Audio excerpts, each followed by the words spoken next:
Eu fiz esse doce aqui de goiaba. Pensa na delícia que é isso aqui, gente, que maravilha. Doce de goiaba. Olha, docinha, docinho. É bem temperado. Uma delícia para quem gosta, né? Ai, que delícia.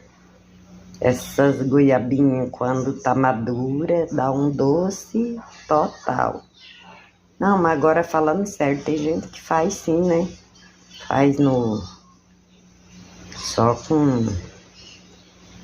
Eu não sei o que põe nessas goiabas, mas diz que fica bom. O meu é assim, ó. Meu doce é no óleo.